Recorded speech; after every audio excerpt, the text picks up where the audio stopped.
So Ayodhya ಹೋರಾಟಗಾರರ ಕೇಸ್ಗೆ ಮರುಜೀವ ವಿವಾದ ಏನಿದೆ.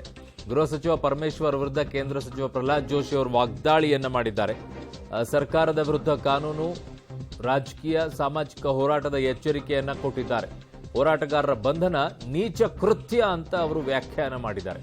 ಹೊಟ್ಟೆ ಕೆಚ್ಚಿನಿಂದ ರಾಮ ಮಂದಿರದ ರಿವೆಂಜ್ ಅನ್ನ ತೀರಿಸಿಕೊಳ್ತಾ ಇದ್ದಾರೆ ಅಂತ ಆಕ್ರೋಶ. ಡಿಜೆಹಳ್ಳಿ ಕೇಸ್ನಲ್ಲಿ ಇದ್ದವರನ್ನ ಬಿಡೋಕೆ ಪತ್ರ ಬರೀತೀರಿ, ಸಿದ್ದರಾಮಯ್ಯನವರು ಏನ್ ಮಾಡ್ತಿದ್ದಾರೆ ಅಂತ ಪ್ರಶ್ನೆಯನ್ನ ಈಗ ಎತ್ತಿದ್ದಾರೆ ಕೇಂದ್ರ ಸಚಿವರು.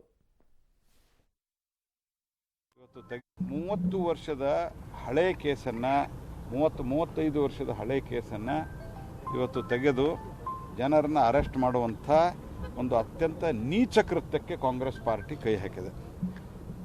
ಆ ವ್ಯಕ್ತಿ ಅದರಲ್ಲಿ ಒಬ್ಬರು ಪೂಜಾರಿ ಅಂತಿದ್ದಾರೆ, ಇನ್ನೊಬ್ಬರು ಕುಲಕರ್ಣಿ ಅನ್ನೋರನ್ನ ಕರ್ಕೊಂಬಂದಿದ್ದಾರೆ ಪೊಲೀಸ್ ಸ್ಟೇಷನ್ಗೆ. ಅವರಿಗೆ 72 ವರ್ಷ, 72 ಇಯರ್ಸ್. ನಾನು ಅಲ್ಲಿನ ಇನ್ಸ್ಪೆಕ್ಟ್ರು ಮತ್ತು ಗೃಹ ಮಂತ್ರಿಗಳ ಆದೇಶವನ್ನು, ಸರ್ಕಾರದ ಆದೇಶವನ್ನು ಇವರು ನೋಡಿಕೊಂಡು ಅಲ್ಲಿನ ಇನ್ಸ್ಪೆಕ್ಟರ್ ಅಂತೂ ಅತ್ಯಂತ ದ್ವೇಷ ಭಾವನೆಯಿಂದ ವರ್ತಿಸಿದ್ದಾರೆ. ಸೊ ಹೀಗಾಗಿ ರಾಮ ಮಂದಿರ ಆದದ್ದಕ್ಕೆ ಕಾಂಗ್ರೆಸ್ ಪಾರ್ಟಿ ಅತ್ಯಂತ ಸಂಕಟ ಆಗ್ತಾಯಿದೆ. ಹೊಟ್ಟೆ ಕಿಚ್ಚು, ನಾನು ಹೇಳಿದ್ಮೇಲೆ ಕೇಳಲ್ಲ, ಹೊಟ್ಟೆ ಕಿಚ್ಚಿನಿಂದ ವರ್ತಿಸ್ತಾ ಇದ್ದಾರೆ ಕಾಂಗ್ರೆಸ್. 496 ವರ್ಷಗಳ ಕೆಳಗೆ ಅಯೋಧ್ಯೆಯಲ್ಲಿ ರಾಮ ಮಂದಿರವನ್ನು ಧ್ವಂಸ ಮಾಡಿದ್ರು ಮೊಘಲರು. ಅಲ್ಲಿ ನಮ್ಮೆಲ್ಲರೂ ಕೂಡ ಗುಲಾಮಗಿರಿಯ ಸಂಕೇತದ ರೂಪದಲ್ಲಿ ಒಂದು ಮಸೀದಿ ಕಟ್ಟಿದ್ರು.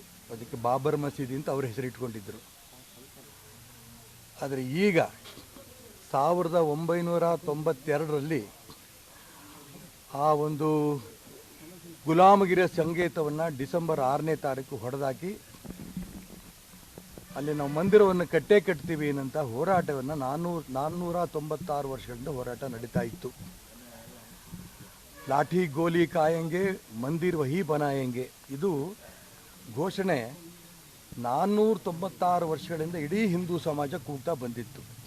ನಮ್ಮೆಲ್ಲರ ಸೌಭಾಗ್ಯ, ನಾವು ಬದುಕಿರೋಂಥ ಈ ಸಂದರ್ಭದಲ್ಲೇ ಇದೇ ಜನವರಿ 22ನೇ ತಾರೀಕು ಅಯೋಧ್ಯೆಯಲ್ಲಿ ಬಾಲರಾಮನ ಒಂದು ವಿಗ್ರಹ ಅಲ್ಲಿ ಪ್ರತಿಷ್ಠಾಪನೆ ಆಗ್ತಾ ಇರೋದು.